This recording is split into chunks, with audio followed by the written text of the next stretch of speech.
오늘 예배 나오신 여러분 모두에게도 이와 같은 찬양의 기쁨이 또 하나님의 사랑과 자유가 충만하시기를 예수님의 이름으로 축원합니다. 우리 옆에 있는 분들에게 이렇게 인사하겠습니다. 오늘 당신과 함께 예배드려 좋습니다. 함께하니 행복합니다. 하나님께서 당신의 기도를 꼭 이루어 주시길 빕니다.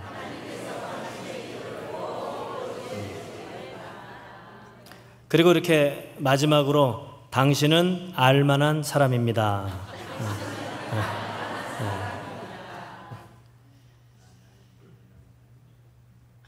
독일의 정신과 의사이자 철학자였던 칼 야스퍼스라는 분이 있어요. 이분이 현대인의 특징 세 가지를 이렇게 정의했는데요. 읽어볼까요? 시작. 불안, 공포, 절망. 하나 이상은 꼭 경험해 보죠. 여러분들은 어떠십니까? 요즘도 한 번씩 불안하십니까? 때로는 공포가 느껴지고 에휴 해서 뭐해 하고 절망하시기도 합니까? 아예 절망조차 의식하지 못할 정도로 단념해 버리는 거죠. 이 세 가지로부터 완전히 자유할 수 있는 사람이 과연 있을까? 그래서 제가 마지막 인사로 알만한 사람이라고 한번 나누라 보라고 한 거예요. 왜냐하면 현대인의 삶이 알에 비유가 됐거든요. 알, 동그란 알 있잖아요. 근데 이 알은 세 가지 특징이 있다는 거예요. 읽어볼까요? 첫 번째, 시작. 그죠? 알이 안정적이게 서 있거나 멈춰 있지 않고 계속 불안하게 대굴대굴 구르는 것처럼 우리의 인생도 그렇게 불안하다는 거예요. 명확하지 않고 완전히 안정적이지도 않은 것이 계속해서 움직이는, 내가 의도한 대로 또 가지질 않는 거예요. 두 번째 읽어볼까요? 시작. 맞아요. 머리에 툭 부딪히거나 떨어졌을 때 언제 어떻게 깨질지 모르는 두려움이 있는 거죠. 공포가 있죠. 그리고 세 번째 읽어볼까요? 시작. 아무리 조심해도 언젠가는 반드시 깨진다.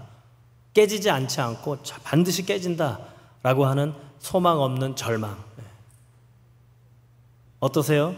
여러분들은 알이십니까? 아니십니까? 알과 같지 않아요? 떼굴떼굴 불안하게 구르고요. 언젠가 깨질지 모르는, 이게 깨지면 어떡하지? 라고 두려움에, 공포에 살고, 그리고 아무리 조심조심해도 언젠가는 깨지고 말 거야 하는 소망보다는 불안과 공포에 의해서 절망하게 되는, 단념해 버리는, 그것이 우리의 삶에 놓여있는 현실인 거죠. 오늘 저는 여러분들과 함께 창세기 3장에 우리가 너무나도 많이 들어왔던 선악과 사건을 함께 나누면서 이렇게 알과 같이 야스퍼스의 말처럼 불안과 공포와 절망 가운데 살아가는 우리가 왜 이렇게 됐는가?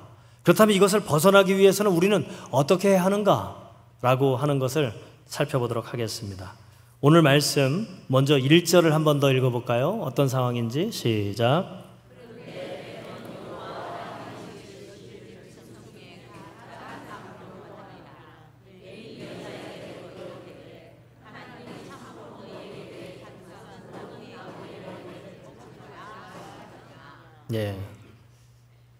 뱀이 등장합니다. 근데 뱀의 특징은 뭐예요? 가장 간교하다. 이 간교하다라고 한 이 히브리어의 원어의 원래 뜻은 지혜예요. 지혜롭다는 뜻이에요. 그런데 여기에서 이 지혜가 왜 간교하게 번역이 됐냐면 자신을 위해서 악한 의도를 가졌기 때문에 그 지혜가 지혜로서 빛나지 않고 간교해진다는 거예요. 그러니까 여러분, 우리에게 있는 재능, 우리가 쌓은 지식과 경험이 나만을 위한 이기심으로, 나만을 위한 이익으로 사용될 때 그것은 간교해지는 거예요. 마치 이 뱀처럼 악한 의도를 가질 때 쓱 와가지고 이렇게 질문해요. 여자에게. 새 번역으로 제가 4절과 5절을 준비했는데 읽어볼까요? 시작.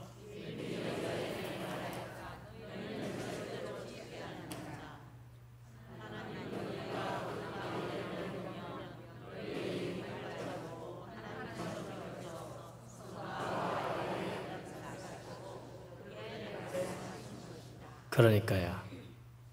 이 혜택이 어마어마하니까 못하게 하는 거야. 절대 죽지 않아. 이렇게 유혹하는 거예요. 여러분, 우리는 살아오면서 수많은 말을 듣고 살잖아요. 부모님에게, 선생님에게, 또 형제 자매들에게, 친구들에게, 그리고 온갖 미디어를 통해서 얼마나 많은 말을 듣습니까? 그래서 우리의 시선이 원래 하나님께서 우리에게 이 인생이라는 여행으로 보내주셨던 본래의 목적이 자꾸 퇴색돼요. 희석돼요. 그러다 보니까 흐려지는 거예요. 흐려진 거죠. 그런데 뱀은 유혹하는 거예요. 눈이 밝아질 거야. 밝아지면 너희도 하나님처럼 될 수 있어. 하나님의 명령을 굳이 따르지 않아도 돼. 너희 스스로 판단하고 선택할 수 있어. 주도권이 생길 거야. 이런 유혹이었죠. 여러분, 경쟁해서 우위에 서면 우리는 그렇잖아요. 남의 통제를 받지 않고 통제할 수 있는 사람.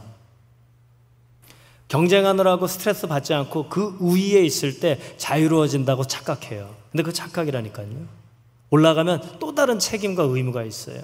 올라가면 또 다른 라이벌이 있어요. 그러니까 죽도록 경쟁하고 죽을 때까지 자유하지 못해요. 자유할 것 같지만 사실은 매이는 거죠. 뱀의 유혹은 그랬어요. 자유해져. 통제할 수 있어. 너 마음대로 할 수 있어. 이렇게 유혹으로 그를 더 옥죄는 거죠. 그래서 이 야스퍼스 철학자는요, 이 자유에 대해서 이렇게 한마디 남겼습니다. 한번 띄워주실까요? 자유는 오직, 읽어볼까요? 시작. 네.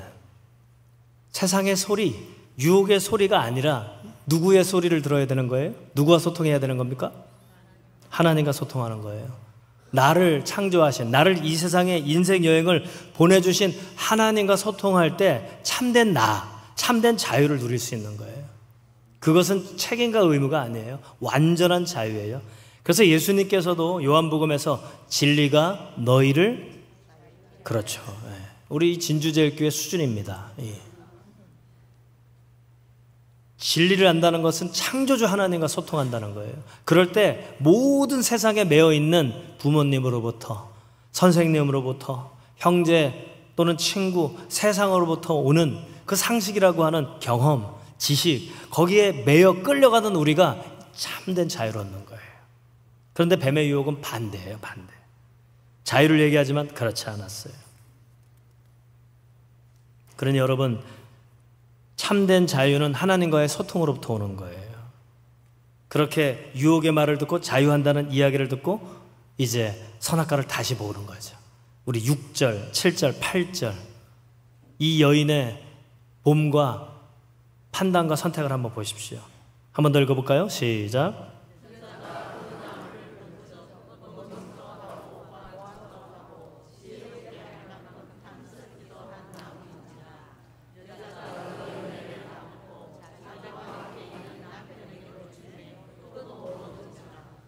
이에 그들의 눈이 밝아져 자기들이 벗은 줄을 알고 무화과 나무 잎을 엮어 치마로 삼았더라. 그들이 그날 바람이 불 때 동산에 거니시는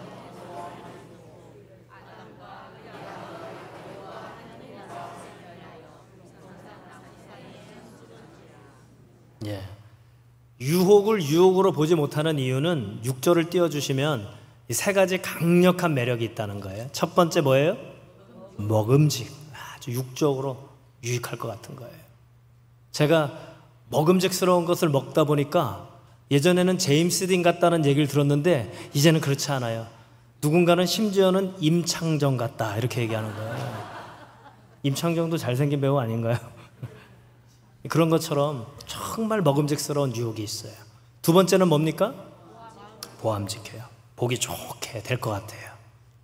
나를 치장하고 또 나를 높이고. 마지막 세 번째 뭡니까? 지혜롭게 할 만큼 탐스러움. 먹음직, 보암직, 탐스러움이죠. 프로이드는 이것을 보고 얘기했는지 정확하게 모르겠습니다만 이드, 에고, 슈퍼에고 이렇게 얘기하잖아요. 그죠? 본성, 이성, 초자아 뭐 이렇게 얘기하죠. 아주 강력한 유혹이에요. 여러분, 그게 유혹인지 모른다니까요. 매력적이게 보인다니까요. 내가 저거를 소유하면 매력적이게 보일 수 있어요. 내가 저걸 소유하면 내가 자유할 수 있고 통제할 수 있을 것 같은, 정말 신과 같이 될 것 같은 강력한 유혹이었어요. 자신도 먹고 좋은 거라고 생각해서 남편도 먹이는 거죠. 왜? 아내들은 남편 잘 되게 하려고 하는 거 아닙니까? 그랬더니만은 7절 한번 띄워주시면 눈이 밝아졌다는 거예요. 이게 어떤 의미일까요? 하나님이 인도하시는, 하나님이 보여주시는 영안의 삶을 영적 눈으로 보던 그들이 뭐가 띄어진 거예요? 육신의 눈이 띄어진 거예요. 육신의. 그래서 육안이 탁 떠지니까 가장 먼저 느낀 게 뭐라고 기록하고 있습니까? 벗은 줄을 알고.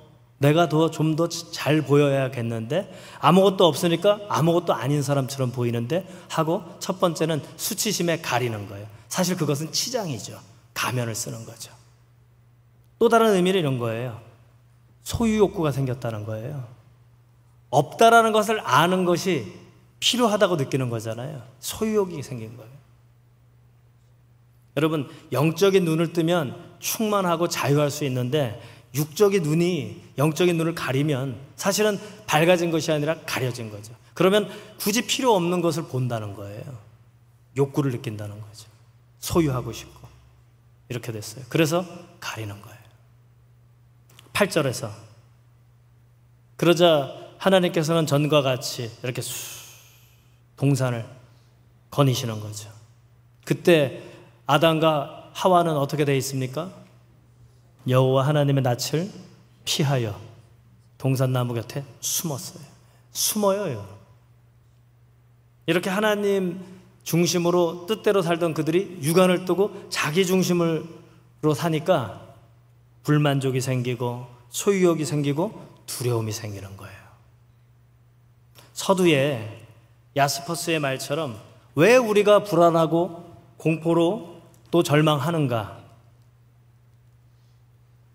하나님과의 소통하던 관계가 죄로 인해서 깨졌기 때문에, 하나님 중심으로 살아가던 자유한 인간이 유혹에 빠져서 자기 중심으로 육안이 띄어지니 다른 것에 매이니 불안하고 공포와 절망이 따라온다는 얘기를 하고 있는 거예요. 그래서 하나님과의 소통이 단절됐다면 빨리 그 소통을 이어가야 하는 것이죠. 여러분, 불안하시나요? 옆에 있는 분들에게 한번 물어보세요. 한 번도 불안한 적이 없나요? 대답해 보세요. 조금이라도 문득 불안하지 않나요? 두 번째는 공포 없이 살아가십니까? 물어보세요 한번. 공포 없이 살아가시냐고. 아이고, 오르지 못할 나무 쳐다도 보지 말라 그랬어. 난 그거 안 해. 이게 상식적이고 굉장히 현명한 것 같지만 그게 절망이에요. 소망이 끊어진 거예요. 아예 포기해버리는 거예요. 물어보세요. 절망한 적 있습니까?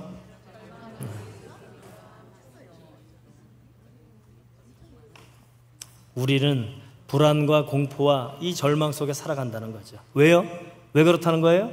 하나님과의 관계가 깨어졌다. 그것은 하나님 중심이 아니라 내 중심으로 살아가기 때문이다. 이게 원인이라는 거예요.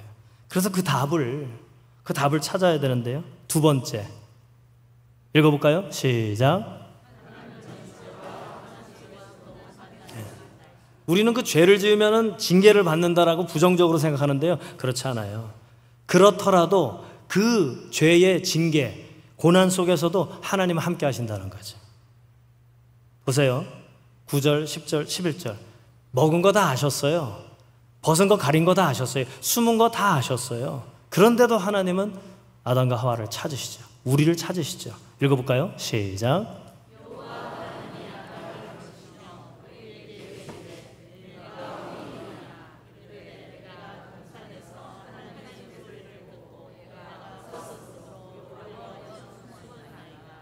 이르시되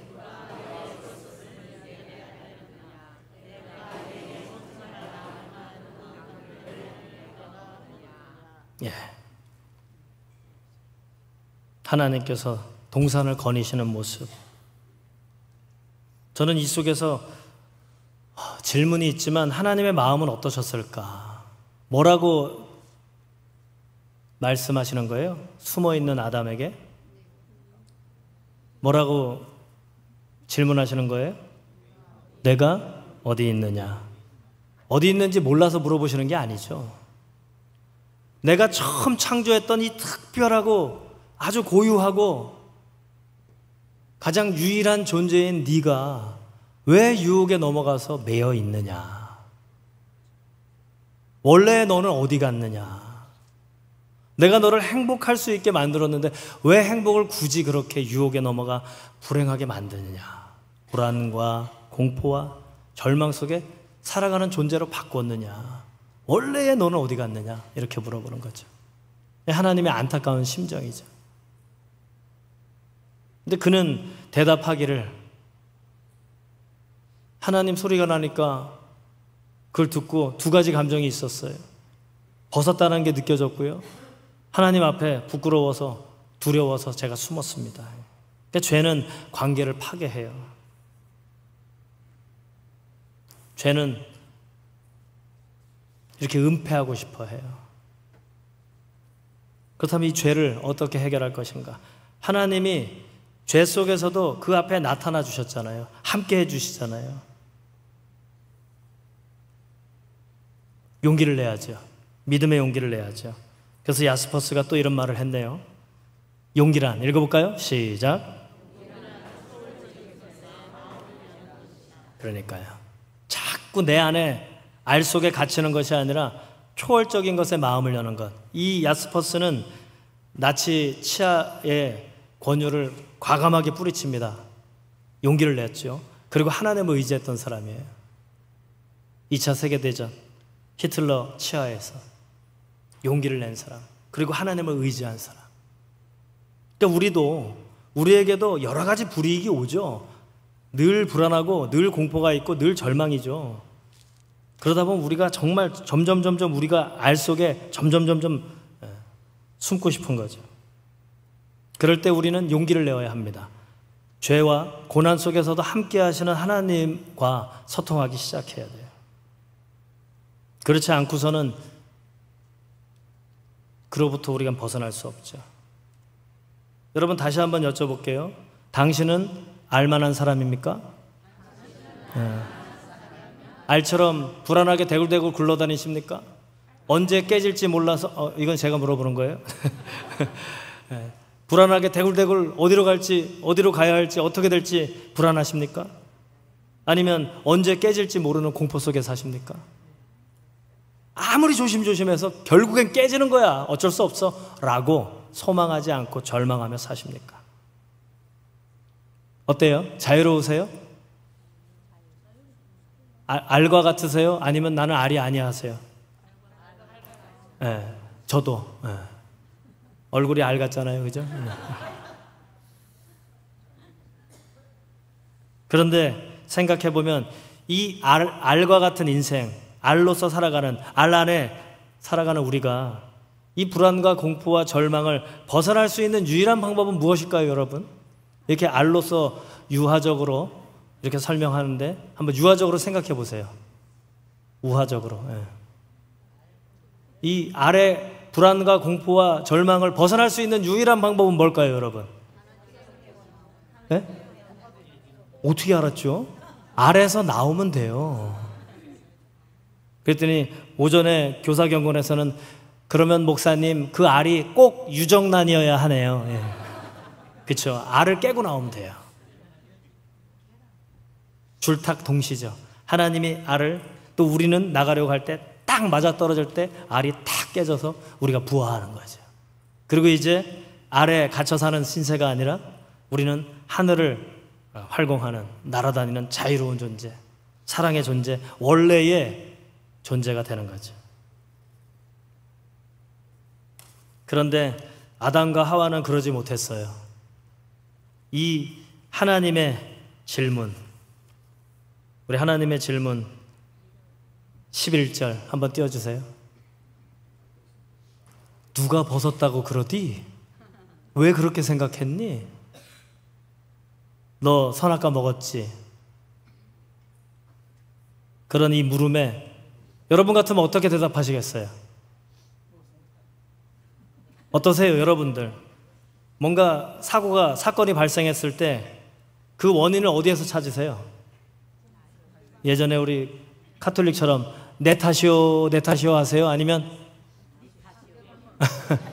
부모님이 나를 왜 하필이면 이렇게 만들어주셔서 왜 이런 상황이 벌어서 하나님께서 나를 왜 이렇게 창조해서 이 땅에 뭐 이렇게 찾지 않습니까?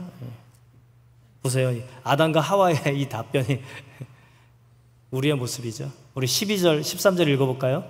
시작.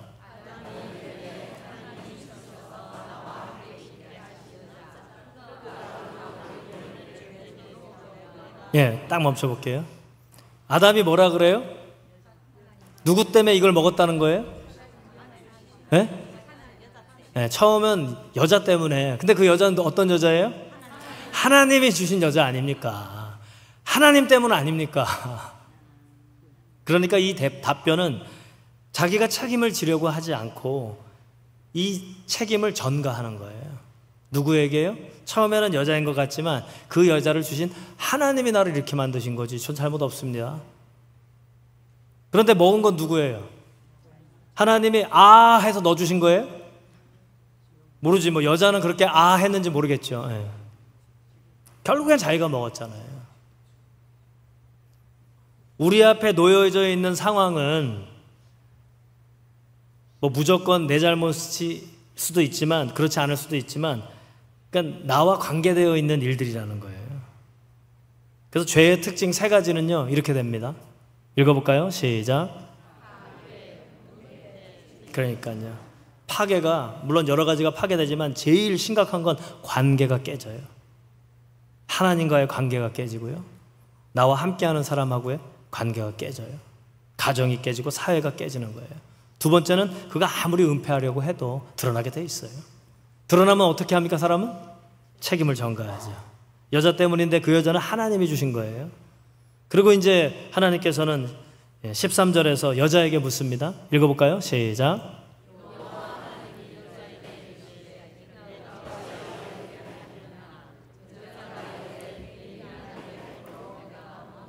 네. 물론 뱀이 유혹했죠. 그러나 그것을 보고 먹음직, 보암직, 탐스러움을 느끼고 그것을 먹은 사람은 여자예요. 하와. 자기 자신이죠. 그러니까 핑계댈 게 없어요. 결국엔 나예요, 나 문제는. 그때 하나님은 그럼에도 불구하고 그들을 찾아와 주신 거 아닙니까? 그들이 먹은 것도 아시고 가린 것도 아시고 숨은 것도 아시는데 모른 척하고 기회를 주시는 거잖아요.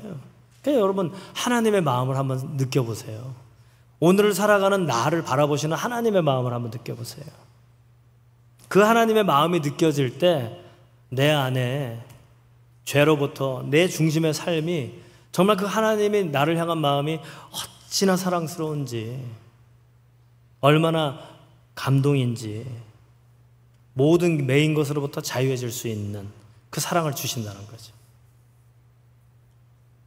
핑계댈 게 없어요. 부모님으로부터, 선생님으로부터, 형제와 자매, 친구와 이웃으로부터, 세상으로부터 우리는 너무나도 길들여졌기 때문에 퇴색되고 희석되었기 때문에 원래 하나님이 창조하신 나를 잃어버리고 살아가다 보니까 불안하고 공포 그리고 절망 가운데 살 수밖에 없는 거죠. 참된 자유를 누리지 못하는 거예요. 참된 나의 삶을 살 수 없는 거예요. 그런 우리에게 이 진리가 당신에게 닿기를 이라는 책에서 이렇게 생각하게 만드는 글을 썼어요. 여러분 다 같이 한번 읽으면서 이 글에 나를 한번 적용해 보셔서 생각해 보시기 바랍니다. 시작. 당신은 지금까지 살면서 타인에게 충분히 좋은 사람이 되고자 노력했지만 결과적으로는 자기 자신을 버리고 말았다. 당신은 자신의 자유를 희생하여 타인의 시선 속에 머물러 왔다. 당신은 자신의 자유를 희생하여 타인의 시선 속에 머물러 왔다. 당신은 아버지, 어머니, 선생님, 사랑하는 사람, 자녀, 종교, 그리고 이 사회를 위해 충분히 좋은 사람이 되고자 노력했다. 세월이 흐른 후 당신은 스스로에게도 좋은 사람이 되고자 노력해보지만 세월이 흐른 후 당신은 스스로에게 좋은 사람이 되지 못한다는 사실을 깨달을 뿐이다. 당신 자신을 삶의 우선순위 최상단에 올려놓아 보는 건 어떨까? 한번 느껴보세요. 어린 시절부터 내가 어디에 이끌려 살아왔는지, 오늘의 내가 왜 불안하고 공포 그리고 절망으로부터 자유롭지 못한지. 그것은 하나님과의 소통보다 사람과의 소통, 세상과의 소통의 시간과 빈도가 더 많았기 때문이에요. 영향을 더 많이 받았기 때문이에요. 길들여진 거죠. 길들여진 거예요. 사람에게, 세상에게 길들여진 거죠. 근데 그 길들여짐은 자유가 아니에요. 억압이고 속박이고 고통이죠. 그러나 하나님께 길들여진다는 것은, 하나님과의 소통은 우리를 진정한 자유와 사랑으로 안내해 주세요. 우리 지난 수목금 부흥사경에 물론 안 오신 분들도 계시지만 오신 분들은 분명히 들었잖아요. 첫째 날의 메시지가 뭡니까? 자기 중심에서 하나님 중심으로 깨달을 때, 그죠? 어떻게 해야 된다는 거예요? 돌아와야 된다는 거 아니에요? 하나님의 시선의 자리로, 하나님 곁으로 돌아와야 된다는 거 아니에요? 그런데 돌아오지 않고 그냥 그 자리에서 용서를 구하거나 그곳에서 그냥 예배만 드린다는 거 아니에요? 돌아오지 않고. 비록 여기에 예배를 드리지만 내가 하나님하고 소통해야 되겠다. 하나님 내가 만나야 되겠다.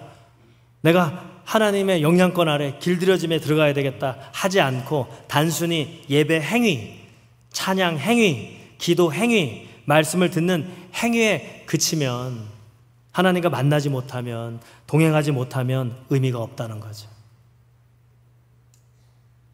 참된 이 불안을, 공포를 절망으로부터 정말 평화의 자리로, 행복의 자리로, 사랑의 자리로, 자유의 자리로 오기 위해서는 하나님을 만나야 돼요. 그래서 우리 교단의 선배 목사님, 우리 신우임 목사님이 이렇게 얘기를 합니다. 한번 읽어볼까요? 시작.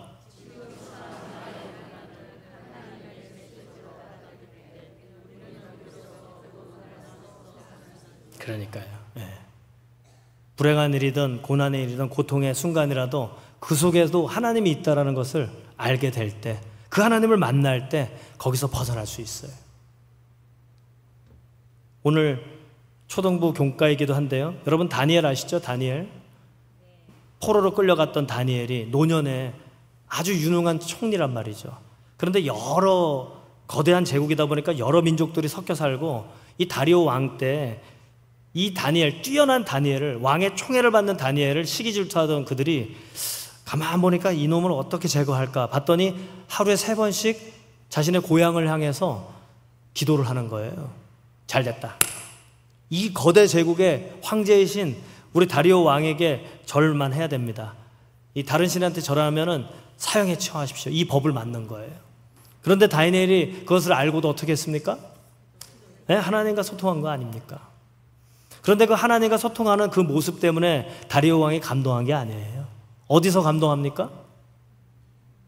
사자굴에 어쩔 수 없이 들어갔어요. 왕도 그렇게 하고 싶지 않았는데 거대 제국을 공평하게 다스리려다 보니까 신하들이 원성이 법을 정했는데 법대로 하십시오. 이 법이 깨지면 거대 제국은 무너집니다. 했더니 어쩔 수 없이 사자굴에 집어넣었어요.